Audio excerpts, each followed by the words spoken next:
國際消息，咱要帶上來關心的是美國紐約的曼哈頓區內有一棟37層的大樓，即馬是當咧徵收，不過煞傳出強要放棄的危機。目前這棟大樓呢，伊的鋼骨有變形去，而且部分的樓層也有凹落去的情形。警消人員是趕緊疏散附近的人，也來封鎖周圍的道路。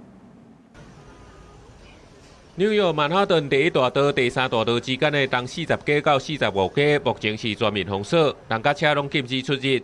紐約市長麥納里證實，這棟37樓高的大樓狀況真無穩定。Two structural columns have buckled, in addition to multiple cracks and sagging floors. The building remains unstable. 這棟佇咧紐約中央車頭附近的大樓，進前是跨國製藥公司輝瑞的全球總部，1970年代所起的，原本是做商業辦公室，即馬要甲改做高級公寓，按算會有1,600戶，超過36000平。初一早起所通報講，大樓有落太路的狀況，附近的徛街、辦公大樓、店家民眾攏緊急疏開。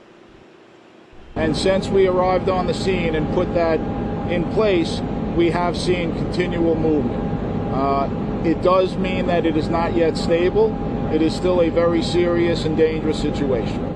目前確定大樓的21樓甲22樓有2支條歪曲變形，21樓到26樓繼續咧崩。即馬曼哈頓市中心竟然有大樓可能會崩，附近的居民攏真意外。A little shocking, confused. I find that surprising that we're having in the middle of New York City an issue about a building collapse. Yeah, I don't know. It's surprising. I've lived here for 6.5 years. I've never seen a building almost collapse, especially this close to Midtown. It's pretty wild. 負責上班甲徛街專案的紐約市處提局，趕緊新增現場的包廂，安裝臨時條輔助，相關單位監控建築物受損的所在。目前臨時條只是初步的措施，後續的穩固工程會閣繼續做一段時間。公視新聞警員權編譯。